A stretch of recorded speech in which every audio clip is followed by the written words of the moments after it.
월드컵 64경기를 모두 예상하고 분석하는 볼리TV의 신들린 프리뷰 7일차. 벌써 월드컵 개막한 지 일주일이 지났네요. 월드컵 C조와 D조 조별리그 2차전 프리뷰를 해보겠습니다. C조의 폴란드 대 사우디아라비아, 아르헨티나 대 멕시코, 그리고 D조의 튀니지 대 호주, 프랑스 대 덴마크의 경기를 다뤄보도록 하겠습니다.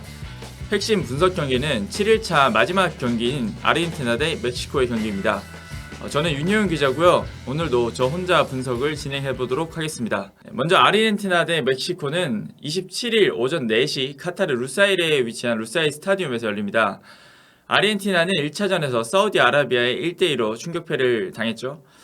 전반 7분 메시가 선제골을 넣었지만 후반전 초반에 사우디아라비아에게 2골을 연이어 내주면서 무너졌습니다. 폴란드 대 멕시코가 0대0 무승부를 거두면서 아르헨은 조 4위가 됐습니다. 멕시코는 앞서 말씀드린 대로 폴란드가 0대0으로 비겼는데요. 오초아 골키퍼가 레반도프스키의 페널티킥을 막아내면서 무승부를 이끌어냈습니다. 먼저 아르헨티나의 전력 살펴보겠습니다. 이변의 희생양이 된 아르헨티나입니다. 사실 질 수가 없는 전력이거든요. 분위기도 굉장히 좋았습니다. 36경기 무패 행진을 달리고 있었고요. 심지어 월드컵 전에는 무실점 4연승을 이어오고 있었습니다. 강력한 우승 후보로 손꼽히던 팀이고요. 그러나 첫 경기에서 패하면서 이러다 조별리그 탈락하는 거 아니야? 라는 좀 불안감이 엄습하고 있습니다. 아르헨티나 파이법도 어느 정도 나왔다고 볼 수 있겠습니다. 아르헨티나 선수단 살펴보겠습니다. 최근 3경기 포메이션을 보고 계신데요. 포백을 기반으로 4-3-3 혹은 4-4-2 전술을 쓰고 있습니다. 메시, 디마리아를 빼면 어느 정도 세대 교체가 된 모습이죠. 그러나 역시 핵심 선수는 바로 리오넬 메시입니다.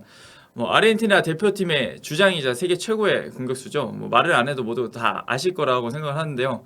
드리블이나 슛, 플레이메이킹 못하는 게 없는 선수입니다. 현재 아르헨티나는 메시 중심으로 전술이 짜져 있고요. 메시는 중앙 측면 할 것 없이 자유롭게 배치되면서 공격을 전개하고 있습니다. 1차전에서는 페널티킥으로 자신의 A매치 92호 골을 기록하기도 했고요.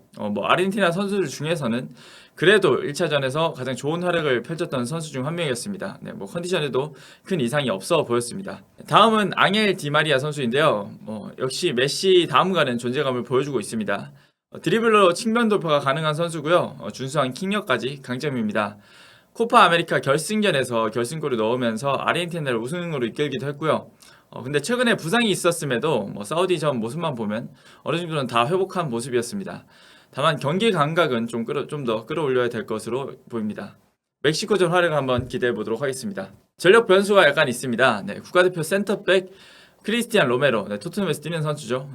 로메로가 부상 이후 제 모습을 찾지 못하고 있습니다. 대회 직전까지 햄스트링 부상이 있었는데요. 사우디 선제골 장면에서 슛이 로메로의 다리 사이로 빠졌죠. 그 사전에 저지하지 못한 점이 굉장히 아쉬웠습니다. 또 수비진 중에서는 좀 평가가 제일 안 좋았고 후반 14분 이른 시간에 좀 빠졌습니다. 이번 경기에서 출전할지 그래서 미지수가 됐고요. 그래서 이번 경기에서 출전할지 미지수이고요. 그래도 아르헨티나에는 헤르만 페셀라, 리산드로 마르티네스 같은 수비수들이 있어서 대안은 있는 편입니다. 다음은 멕시코의 전력입니다. 멕시코는 피파 랭킹 13위에 올라 있고요. 월드컵 16강 단골 손님입니다. 7회 연속 16강 진출에 성공을 한 팀입니다. 그러나 최근 분위기가 그렇게 좋지는 않은 상황인데요. A매치 5경기 2승 1무 2패를 거뒀고 1차전이었던 폴란드전에서는 역시 무위에 그치면서 0대0으로 비겼습니다. 굉장히 기복이 있는 경기력을 좀 최근에 보여주고 있고 그래서 헤라르도 마르티네스 감독에 대한 여론도 그렇게 좋지는 않은 상황입니다. 멕시코 선수단 살펴보겠습니다. 최근 3경기 포메이션 마찬가지로 보고 계신데요. 쭉 4-3-3 포메이션을 사용을 하고 있습니다. 기술 좋고 빠른 측면 공격수들을 활용해서 전방 압박을 펼치는 팀이고요. 멕시코 국내파 선수들도 수준이 높은 편입니다. 다만 최전방 공격수의 고민이 있는데요. 라울 히메네스 선수가 부상에서 완전히 돌아오지 못하면서 헨리 마르틴이라는 멕시코 리그에서 출전하고 있는 국내파 공격수를 계속 쓰고 있는데 마르틴의 득점력 역시 아쉬운 편입니다. 핵심 선수는 바로 이 선수죠. 김민재의 나폴리 동료 이르빙 로사노 선수입니다. 로사노는 현재 멕시코 대표팀에서 가장 좋은 팀에서 뛰고 있는 선수이기도 합니다. 발이 빠르고 저돌적인 스타일의 선수이고요. 스피드를 활용한 드리블 돌파가 장기이고 경기장 안에서의 투지도 굉장히 좋은 편입니다. 폴란드와 첫 경기에서도 멕시코 공격진 중에서 가장 좋은 활약을 펼쳤습니다. 드리블 4회, 태클 5회 성공으로 모두 최다 횟수를 기록을 했습니다. 다만 공격 포인트 생산 능력이 조금 아쉬운데요. 그래도 멕시코에서는 가장 기대되는 선수라고 할 수 있겠습니다. 그 다음 선수는 레전드이자 베테랑이죠. 기에르모 오초아 골키퍼인데요. 매 월드컵마다 굉장히 신들린 선방으로 유명해진 선수입니다. 지난 러시아 월드컵에서는 월드컵 최다 선방, 25회 최다 선방을 기록하기도 했었고요. 이번이 5번째 월드컵 출전입니다. 월드컵 역대 최다 출전에 이름을 올렸어요. 또 첫 경기에서 굉장히 결정적인 선방을 펼쳤죠. 로베르트 레반도프스키의 페널티킥을 막아내면서 팀을 위기에서 구했습니다. 매 월드컵마다 특히 강팀을 상대로 미친 활약을 하는 선수라서요. 이번 경기도 사실 기대를 안 할 수가 없습니다. 역시 전력 변수가 있습니다. 아까 말씀드렸다시피 라울 히메네스가 컨디션이 올라오지 않고 있습니다. 히메네스는 올 시즌 초반부터 무릎 부상이 있었고 또 최근에는 엉덩이 부상을 달고 있었습니다. 어떻게 월드컵까지 진출을 했는데 역시 폼이 문제입니다. 1차전에서 교체로 나왔지만 슈팅을 하나도 기록하지 못하면서 주체하는 모습을 보였습니다. 득점 자원이 없는 멕시코라 히메네스의 상태는 지금 아쉬울 수밖에 없겠죠. 상대 전적 한번 살펴보겠습니다. 상대 전적은 아르헨티나가 압도를 하고 있습니다. 무려 멕시코를 상대로 역대 전적 16승 13무 5패를 거뒀습니다. 2005년부터는 멕시코를 상대로 10경기에서 한 번도 지지 않았는데요. 8승 2무로 무패행진을 진행 중입니다. 최근 평가전 3경기에서도 3연승을 달리고 있고 모두 무실점 승리였습니다. 월드컵에서는 3번 맞붙었는데 모두 아르헨티나가 이겼습니다. 참고하시면 좋을 것 같습니다. 다른 3경기는 좀 간략하게 살펴보겠습니다. 먼저 D조 2차전 첫 경기입니다. 튀니지와 호주가 26일 오후 7시 알 자누브 스타디움에서 맞붙습니다. 튀니지는 사상 처음으로 월드컵 연속 승리를 노렸는데 덴마크와 무승부를 거두면서 아쉽게 이뤄지진 않았어요. 그러나 기대 이상의 경기력을 보여주면서 월드컵 다크호스로 떠올랐습니다. 굉장히 탄탄한 수비 조직력을 보여줬는데요. 1차전에서는 미드필더 아이사 라이두니의 활약이 굉장히 돋보였습니다. 아쉬운 점은 좋은 역습 기회를 공격수들이 좀 살리지 못했다는 건데요. 에이스인 유세프 무사크니를 비롯한 공격진이 문전 앞에서 좀 더 침착해야 할 것으로 보입니다. 호주는 1차전에서 프랑스에 1대4 대패를 당하면서 이번 월드컵 최악체임을 다시 한번 증명을 했습니다. 크레이그 구딘이 선제골을 넣었지만 수비 불안으로 인해서 무너졌는데요. 특히 오른쪽 센터백 해리 수타가 크게 흔들렸습니다. 이번 경기에서는 수비 조직력을 좀 다시 다지고 나와야 할 것으로 보이고요. 에이스인 아이딘 흐루스티치가 출전할 수 있을지 미지수입니다. 흐루스티치는 부상이 좀 있었는데 어쨌든 월드컵 최종 명단에 들었고 1차전에서는 벤치에 앉았습니다. 이번 경기에서는 출격을 할 수 있을지는 지켜봐야 할 것 같습니다.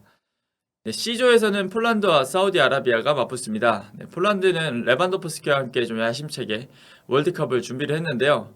오히려 레반도프스키가 1차전에서 페널티킥을 실축하면서 팀을 승리로 이끌지 못했습니다. 레반도프스키는 아직도 월드컵에서 한 골도 기록하지 못하는 상황입니다.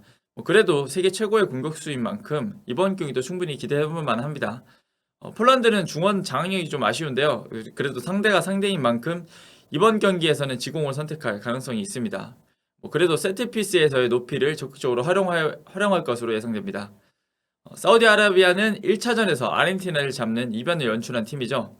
후반전 살레 알 셰흐리 그리고 살렘 알 도사리가 연속골을 넣으며 승리를 이끌었습니다. 굉장히 촘촘한 수비 블럭이 강점인데요. 아르헨티나전에서는 무려 10번의 오프사이드를 이끌어냈습니다.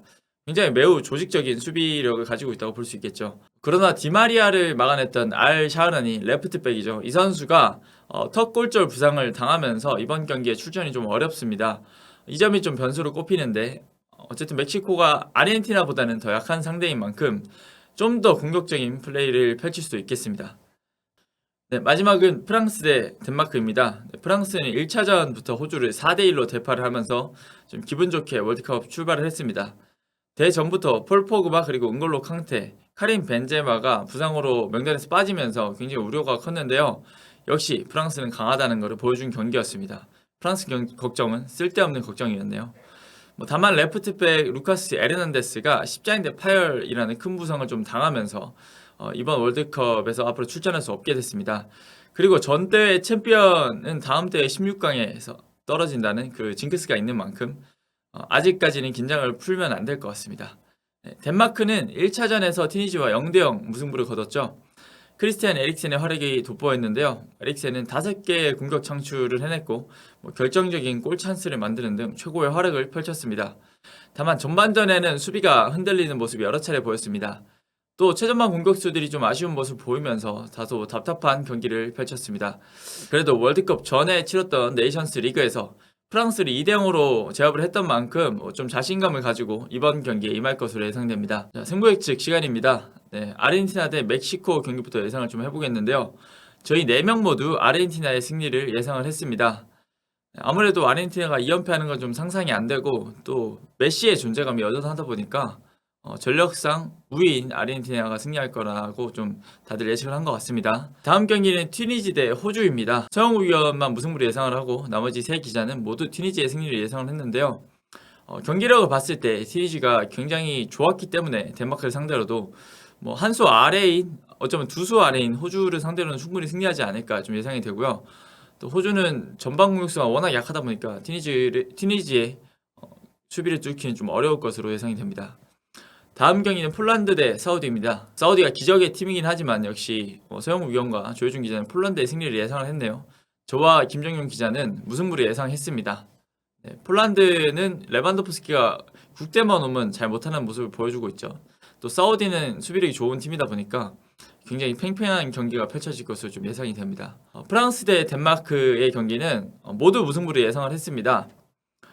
덴마크가 네이션스 리그에서 프랑스를 2대0으로 제압을 하긴 했지만 월드컵 첫 경기에서는 좀 아쉬운 모습을 보였고 또 프랑스는 굉장히 좋은 모습을 보여줬지만 덴마크를 상대로는 좀 어떤 모습을 보여줄지 예상이 좀 어렵기 때문에 다들 무승부를 예상한 것 같습니다.